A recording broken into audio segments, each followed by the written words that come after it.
Hello friends, જય શ્રી કૃષ્ણ, જય મહાદેવ, જય અંબે. આજે આપણે બેકરી શેફ ચૈતાલી પાઠક સાથે એક રેસીપી બનાવવા જઈ રહ્યા છે. તો જાણી લઈએ કે કઈ રેસીપી છે. કેમ છો તમે? એકદમ ફાઇન. તો આજે તમે અમારા વ્યુઅર્સને મારી YouTube channel the Kitty Diaries by Nikita પર કઈ રેસીપી શીખવવા જઈ રહ્યા છે? આજે આપણે લેમન કોરિએન્ડર રાઈસ બનાવવાના છીએ, જે બહુ જ સરસ લાગતા હોય છે.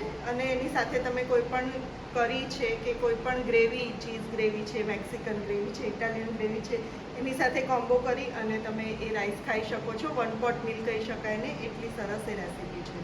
તો આ વિડીયો એન્ડ સુધી જોવા માટે તમારે મારી YouTube channel the Kitty Diaries by Nikita subscribe, like, bell icon દબાવવાનું ભૂલવાનું નથી. લેમન કોરિએન્ડર રાઈસ માટે આપણે 1.5 કપ જેટલા બાસમતી રાઈસ લીધા છે. એને મેં ધોઈ અને રાખી દીધા છે. એમાં આપણે સિંધવ મીઠું યુઝ કરીશું, આપણા ફ્રેશ કોરિએન્ડર, લેમન જ્યુસ અને અમૂલ બટર. તો સૌથી પહેલાં આપણે ગેસ ચાલુ કરી અને પાણી બોઇલ કરીશું.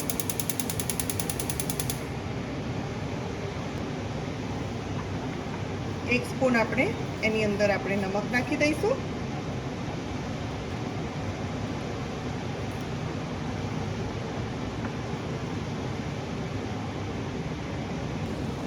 આપણું પાણી સરસ બોઇલ થઈ ગયું છે. એની અંદર આપણે વોશ કરેલા આપણા બાસમતી ચોખા એડ કરી દઈશું.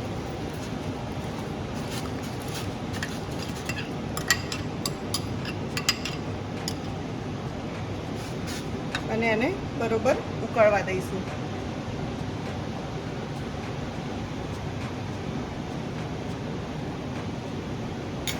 આપણે આને હાફ સ્ટીમ કરવાના છે ને? હા, લગભગ 80% જેટલા આપણે સ્ટીમ કરીશું, કારણ કે પછી એને ફરીથી આપણે કૂક કરવાના છે. એટલે થોડા પાવર બોઇલ જેવા બનાવી. આપણે ઓલરેડી એને પલાળી દીધા હતા, એટલે લગભગ 5-7 મિનિટની અંદર આપણા રાઈસ રેડી થઈ જશે. આપણા રાઈસ ખૂબ સરસ થઈ ગયા છે બોઇલ. હવે આપણે ગેસ બંધ કરી અને એને ઓસાવી દઈશું.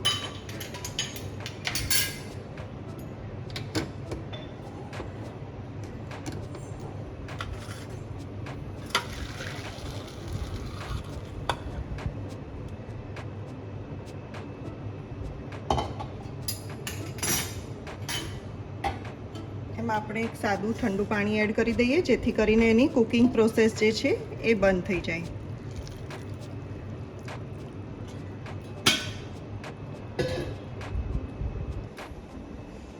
લેમન કોરિએન્ડર રાઈસ માટે આપણે સૌથી પહેલાં થોડું પીનટજી ઓઇલ લઈશું.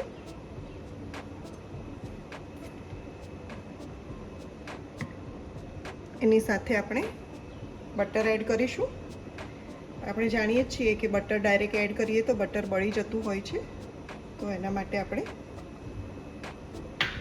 ઓઇલ લીધું છે.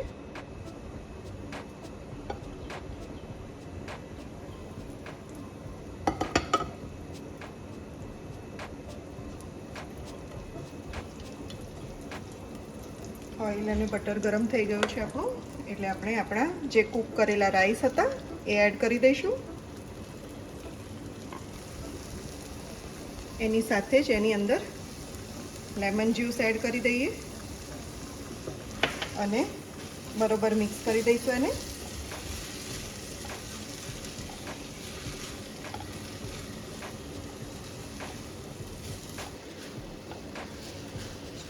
આપણે બોઇલ કરતી વખતે આમાં મીઠું એડ કર્યું હતું, અને બટરની અંદર પણ મીઠું હોય, તો તમે તમારા ટેસ્ટને અકોર્ડિંગ મીઠું લઈ શકો છો.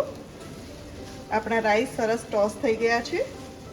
હવે લાસ્ટમાં આપણે આપણા ફ્રેશ કોરિએન્ડર સ્ટેમ સાથે જ મેં કટ કર્યા હતા એ એડ કરી દઈએ અને આપણા રાઈસ ટોસ કરી દઈશું.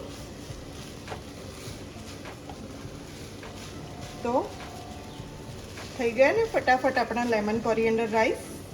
આપણા છોકરાઓ હોસ્ટેલ રહેતા હોય અને એને રાઈસ ખાવાની ઘણી ઈચ્છા થતી હોય છે, તો બહુ જલ્દી આ કૂક થઈ જાય છે.